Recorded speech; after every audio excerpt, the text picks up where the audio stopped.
I love that you all have your own style. And I feel Yeah, you see us. Yeah, kind of cohesive. like how you represent different lifestyles as women, different age groups, different walks of life. And to me, that's what your show represents, and it reflects in the show. But what I'm curious to know, did you all know each other before you even started filming? We didn't.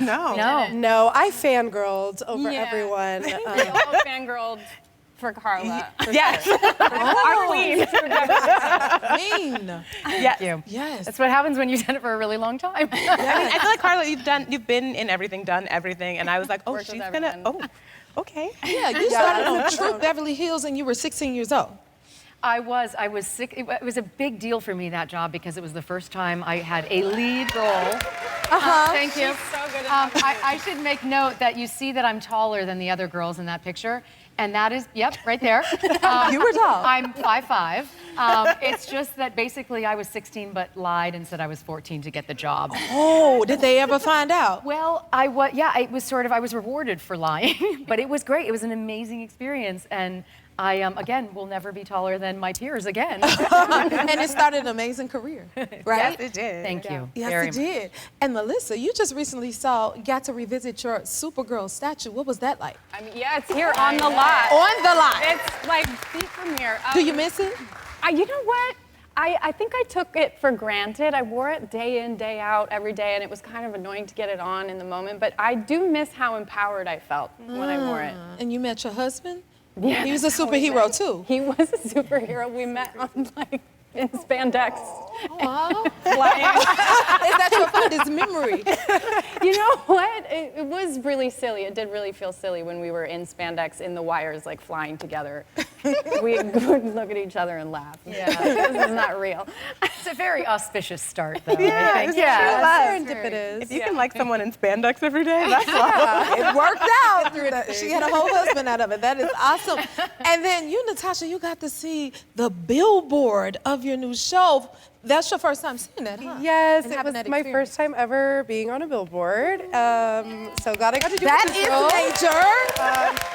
Oh yeah, my friends were like, we have to go see it. So, and we didn't know where they were because it was the first day. So we drove all the way to the west side, and my friend made a TikTok of it, and yeah, we got to experience that together. Oh, I FaceTimed my grandma. Yeah. See, that's so special. Yeah, she loved it. She's gonna hate that the whole world is seeing that video, but it was very special. I love that there's so many billboards around the city because there's one that's like right across the street from my boy's school. And they're like, precious. Mommy, is that you? I was like, it is. They were like, why do you look like that? I was like, I was playing a character. It's a role. But yeah, it's very sweet.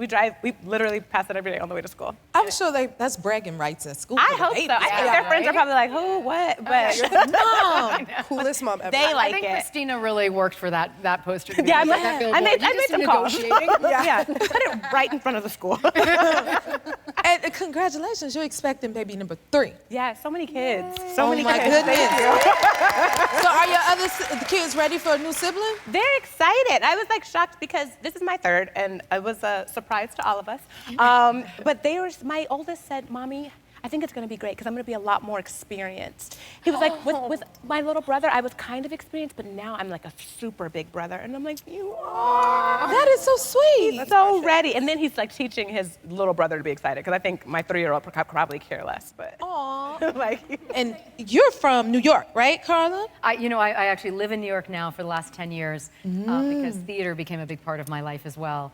So I'm not a born New Yorker, but now it is my home. But It's you my know hometown. everything. Yeah. But you're familiar with it the most, and you guys shoot your show in New York. Yes. And for you, what was your first experience going to New York to a shoot? dream come true. It was truly like, I can't even believe living in New York for work is like a dream come true for me. And we would joke because I was like, I want to live in New York in my 20s. This is the most fun ever. I got to copy Carla's lifestyle. She taught me everything. And these ones had the babies, and we're having a much different we're like pushing experience. strollers than on the me. subway. I'm like, I don't know if we love it. And I'm like, this is the best. Yeah, winter in New York is not kind to you know, babies, but But it was really fun, yeah. And it was nice to have Carla to be like, this is where to go and what to do. And it was so fun because we were able to steal some moments where we got to like walk around New York, get great hot chocolates, go see a play. That sounds Yeah, we had Yeah. some amazing meals, and it was it felt like a a field trip in arguably the best city in the world. Yes. So, you know. Now, I think it's so amazing that this show is happening when we have an election coming up. You know, you would think it would just be about that, but it shows so much unity amongst women.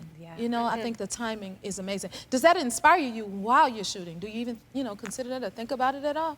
Oh, definitely. I think it was a conversation we had Daily. on the daily. Yeah, And I from think the it's first one of the day. most beautiful things about our show is that we're meeting women from all different walks of life. It's so many intersections that we're viewing. We're getting to comment on the state of American politics and journalism, but it is so much more about found friendships and found family and women supporting each other and learning from each other and empathy and compassion And that you can be different, but Yes. still love each other, get along, respect Yeah. each other. And I think that's something that we all need right now. I heard you, Melissa, you had a scene where you accidentally ate a special kind of chocolate. Can you tell us what kind of special kind of chocolate was there? It's a chocolate bar of Lola's, and she eats the entire bar. And they're also in Vegas, which is maybe not the city that you want that to happen to you. I think that's one of the worst feelings in the entire world, to be under the influence of something that you really don't want to be feeling. Yes. I wore like a harness that the camera was connected to, and the camera was like right here.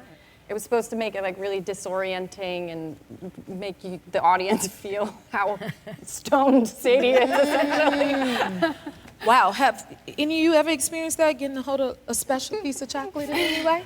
I went to Amsterdam when I was, and this was, you know, it was like that was the one place that was totally legal, marijuana. And I was like, I went with a friend, and we went into one of those coffee houses where they have the pieces of cake that have, you know, pot in it, right? Yeah. And so they said, how much do you smoke? And they had this whole sort of variant. I was like, well, not that much. I don't know. They were like, just eat one bite of the cake. One bite. But if you know me, which you guys do, I can't not eat a whole piece of cake.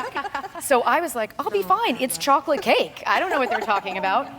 I was so stoned in such a horrible way for 24 hours. No! It was the worst experience of my life. It was just, I will never forget it. And thank God I've gone back to Amsterdam and had a totally different experience. But at the time I was like, the bikes are floating on the water, the thing, it was just, That's all you remember, the bikes just floating on the water. It was awful. If you like this video, smash that like button and subscribe to the Jennifer Hudson Show YouTube channel. Check your local listings or visit jenniferhudsonshow.com to see when you can watch full episodes in your area. And don't forget to sign up for the newsletter.